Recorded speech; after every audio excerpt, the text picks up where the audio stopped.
آج 8 مئی ہے اور آج سے ٹھیک 1 سال اور 1 دن پہلے بزدل بھارت نے ناپاک جسارت کی اور خطے کی چودراہٹ اور سپر پاوری کے خواب میں خود فریبی کے شکار ہوا اور ذلت سے دوچار ہوا۔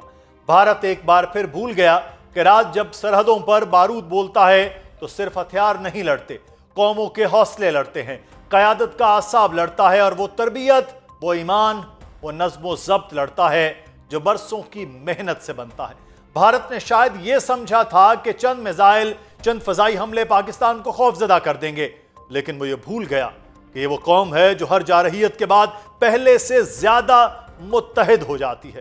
یہ وہ فضائیہ ہے جو صرف جہاز نہیں اڑاتی بلکہ دشمن کے غرور کو زمین پر لاتی ہے۔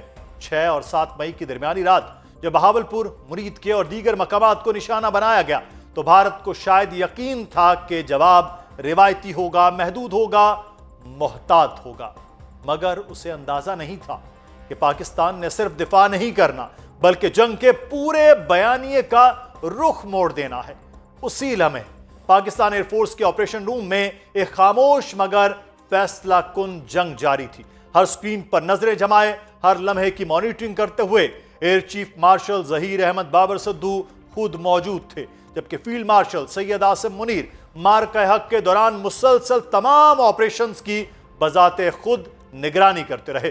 جوانوں کو ان کی قیادت ہر لمحہ میسر رہی، لیکن اصل طاقت صرف قیادت کی موجودگی نہیں تھی بلکہ وہ اعتماد تھا جو نیچے تک منتقل کیا گیا۔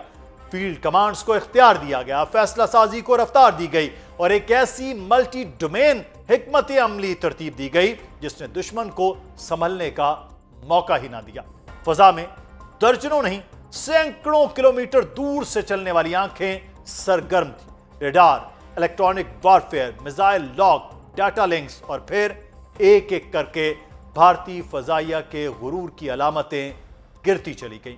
رافیل، جسے بھارت نے اپنی فضائی برتری کا تاج بنا رکھا تھا، وہی رافیل اس رات بے بسی کی علامت بن گیا۔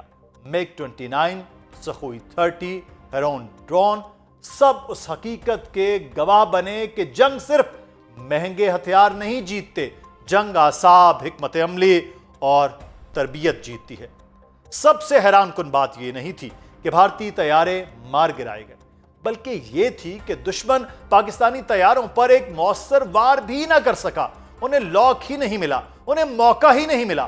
پاکستان نے دشمن کے رد عمل کی صلاحیت کو ہی مفلوج کر دیا اور پھر جب 9 اور 10 مئی کی رات دوبارہ حملے ہوئے تو پاکستان نے صرف جواب نہیں دیا، ایک واضح پیغام دیا۔ ہم صرف اس کو یہ کہنا چاہتے ہیں کہ نہ ہم تمہاری طاقت، نہ تمہاری مکاری اور تمہاری جارحیت سے مروب ہونے والی قوم ہے۔ Now you just wait for our response۔